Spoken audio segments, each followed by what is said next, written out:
ओम श्री साईनाथाय नमः।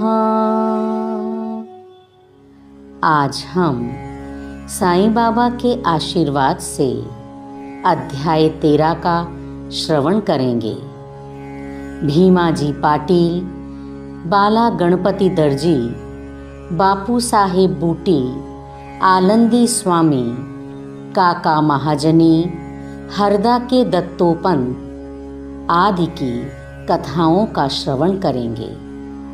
आइए सबसे पहले जानेंगे माया की अभेद्य शक्ति। बाबा के शब्द सदैव संक्षिप्त, अर्थपूर्ण, गूढ़ और विद्वतापूर्ण तथा समतोल रहते थे। वे सदा निश्चिंत और निर्भय रहते थे। उनका कथन था कि मैं फकीर हूँ, ना तो मेरे स्त्री है और न घर द्वार ही। सब चिंताओं को त्याग कर मैं एक ही स्थान पर रहता हूँ। फिर भी माया मुझे कष्ट पहुँचाया करती है। मैं स्वयं को तो भूल चुका हूँ, परंतु माया मुझे नहीं भूलती, क्योंकि वो मुझे अपने चक्र में फंसा लेती है। श्री हरि की ये माया ब्रह्मादि को भी नहीं छोड़ती। फिर मुझसरी के फकीर का तो कहना ही क्या। परंतु जो हरि की शरण लेंगे वे उनकी कृपा से माया जाल से मुक्त हो जाएंगे। इस प्रकार बाबा ने माया की शक्ति का परिचय दिया। भगवान श्री कृष्ण भागवत में उद्धव से कहते हैं कि संत मेरे जीवित स्वरूप हैं, और बाबा का भी कहना यही था कि वे भाग्यशाली हैं जिनके समस्त पाप नष्ट होने हों, वे ही मेरी उपासना की ओर अग्रसर होते हैं। यदि तुम केवल साईं साईं का ही स्मरण करोगे तो मैं तुम्हें भव सागर से पार उतार दूंगा। इन शब्दों पर विश्वास करो, तुम्हें अवश्य लाभ होगा। मेरी पूजा के निमित्त कोई सामग्री या अष्टांग योग की भी आवश्यकता नहीं है। मैं तो भक्ति में ही निवास करता हूँ। अब आगे देखिए कि अनाश्रितों के आश्रयदाता साईं ने भक्तों के कल्याणार्थ क्या क्या दिया।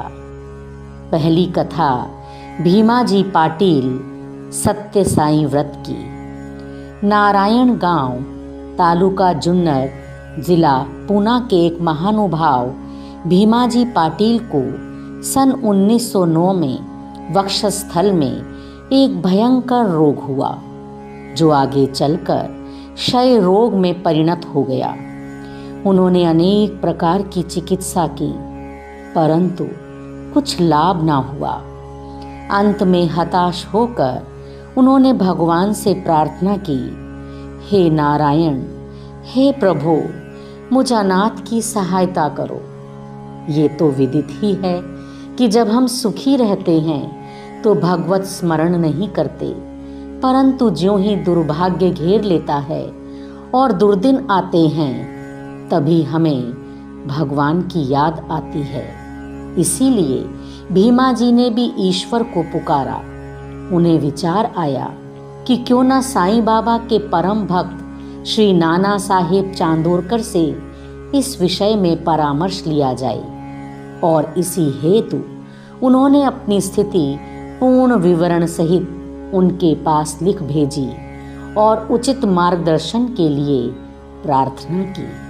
प्रत्युत्तर में श्री नाना साहेब ने लिख दिया कि अब तो केवल एक ही उपाय शेष है, और वो है साईं बाबा के चरण कमलों की शरणागति।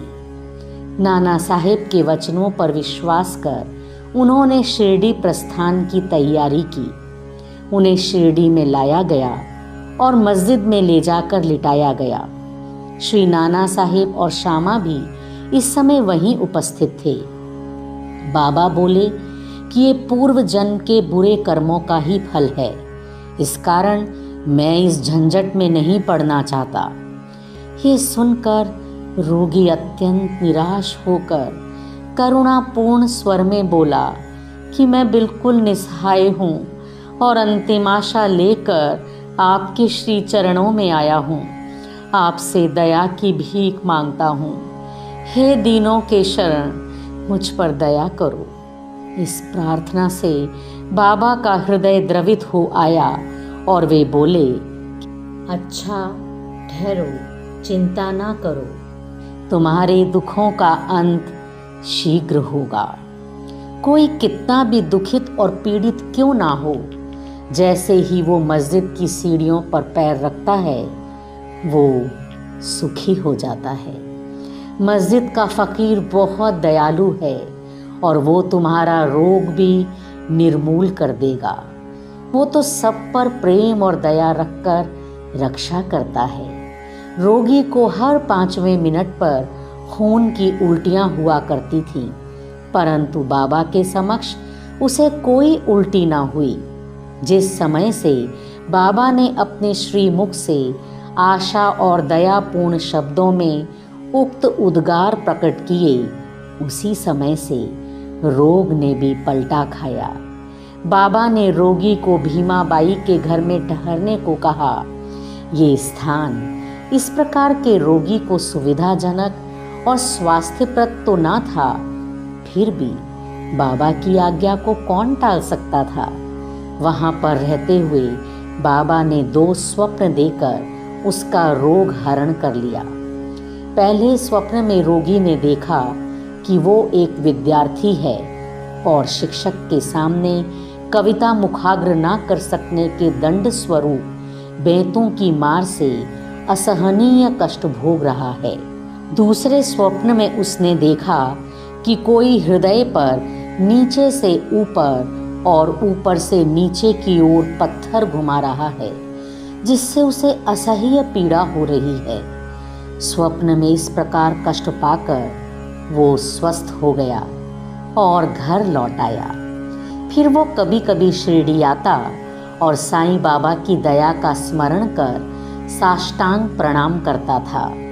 बाबा अपने भक्तों से किसी वस्तु की आशा न रखते थे, वे तो केवल स्मरण, दृढ़ निष्ठा और भक्ति के भूखे थे। महाराष्ट्र के लोग प्रतिपक्ष या प्रति मास सदैव सत्यनारायण का व्रत किया करते हैं, परंतु अपने गांव पहुंचने पर भीमाजी पाटिल ने सत्यनारायण व्रत के स्थान पर एक नया ही सत्य साईं व्रत प्रारंभ कर दिया।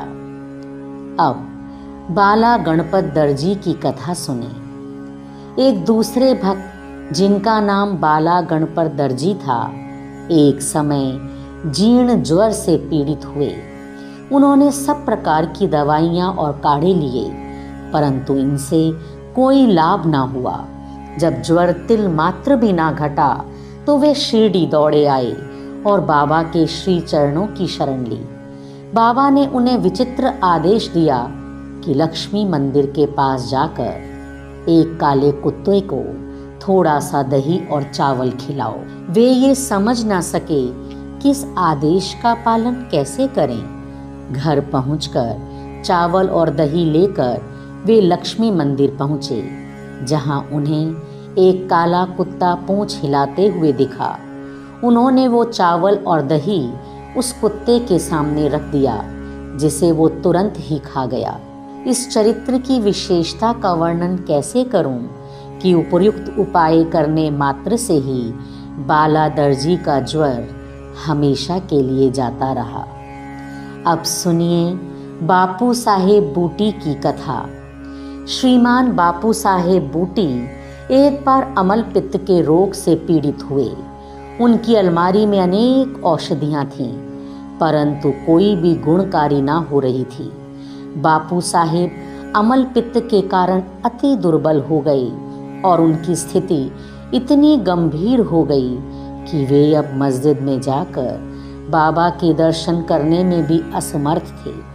बाबा ने उन्हें बुलाकर अपने सम्मुख बिठाया और बोले, सावधान, अब तुम्हें दस्त ना लगेंगे।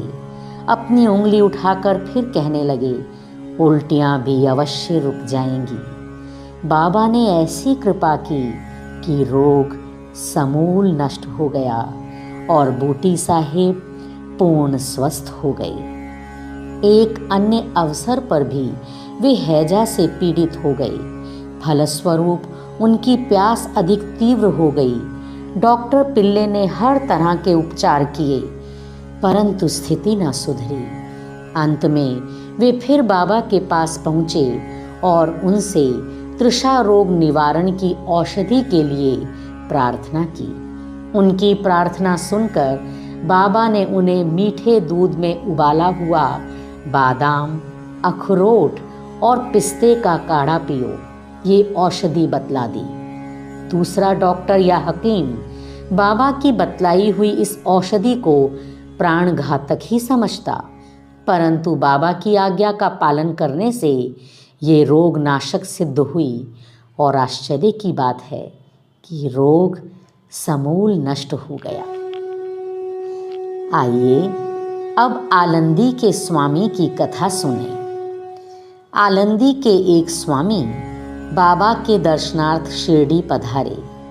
उनके कान में असह्य पीड़ा थी, जिसके कारण उन्हें एक पल भी विश्राम करना दुष्कर था। उनकी शल्य चिकित्सा भी हो चुकी थी, फिर भी स्थिति में कोई विशेष परिवर्तन न हुआ था। दर्द भी अधिक था। वे किम कर्तव्य विमूढ़ होकर वापस लौटने के लिए बाबा से अनुमति मांगने गए।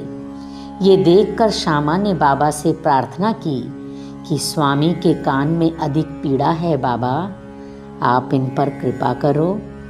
बाबा आश्वासन देकर बोले, अल्लाह अच्छा करेगा। स्वामी जी पुनः वापस लौट गए और एक सप्ताह के बाद उन्होंने शिरडी पत्र भेजा कि पीड़ा शांत हो गई है, परंतु सूजन अभी पूर्ववत ही है।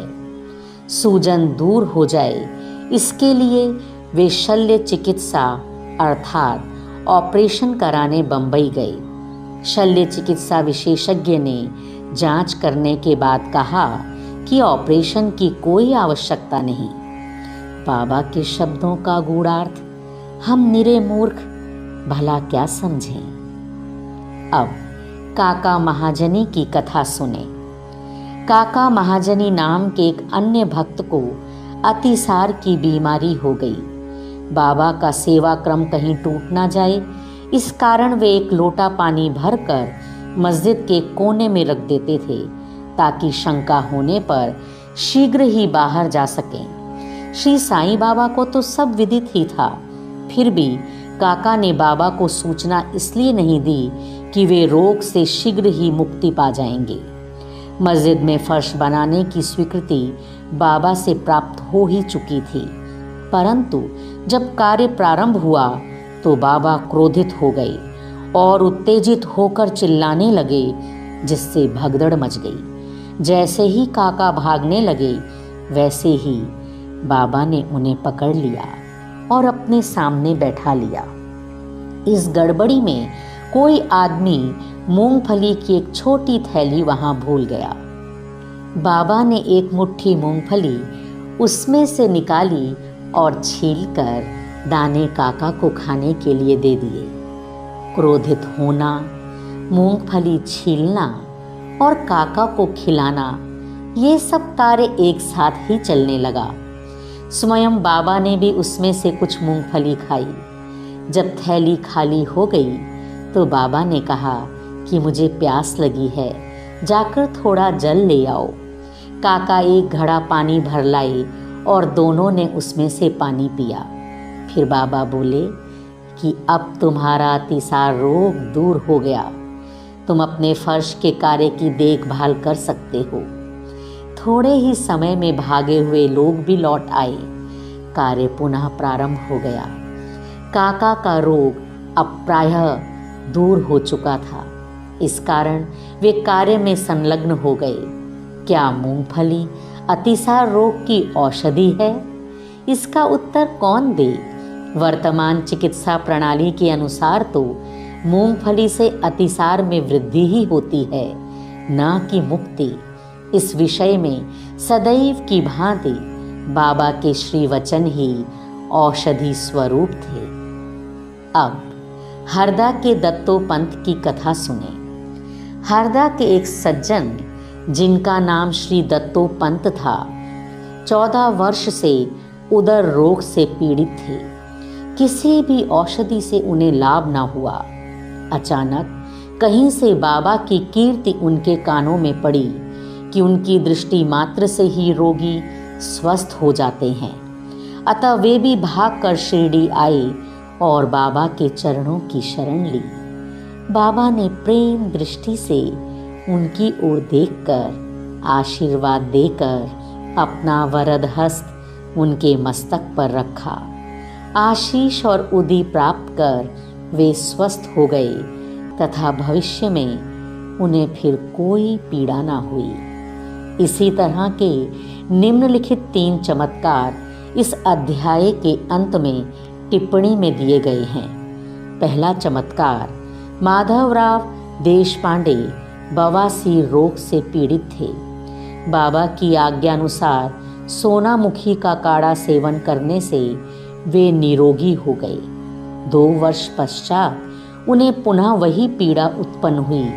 बाबा से बिना परामर्श लिए वे उसी काढ़े का सेवन करने लगे। परिणाम ये हुआ कि रोग अधिक बढ़ गया, परंतु बाद में बाबा की कृपा से शीघ्र ही ठीक हो गया। दूसरा चमत्कार, काका महाजनी के बड़े भाई गंगाधर पंत को कुछ वर्षों से सदैव उदर में पीड़ा बनी रहती थी। बाबा की कीर्ति सुनकर वे भी शिरडी आए और आरोग्य प्राप्ति के लिए प्रार्थना करने लगे। बाबा ने उनके उदर को स्पर्श कर कहा, अल्लाह अच्छा करेगा। इसके पश्चात तुरंत ही उनकी उदर पीड़ा मिट गई और वे पूर्णतः स्वस्थ हो गए। अब तीसरा चमत्कार जानिए। श्री नाना साहेब चांदोरकर को भी एक बार उदर में बहुत पीड़ा होने लगी। वे दिन रात मछली के समान तड़पने लगे। डॉक्टरों ने अनेक उपचार किए, परंतु कोई परिणाम ना निकला। अंत में वे बाबा की शरण में आए। बाबा ने उन्हें घी के साथ बर्फी खाने की आज्ञा दी। इस औषधि के सेवन से वे पूर्ण स्वस्थ हो गए।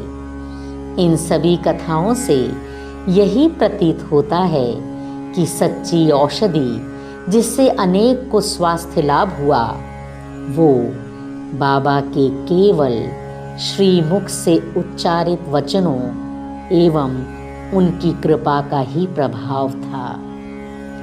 श्री सद्गुरु साईनाथार्पणमस्तु। शुभम भवतु। सप्ताह पारायणः द्वितीय विश्राम, अध्याय 13 संपूर्ण।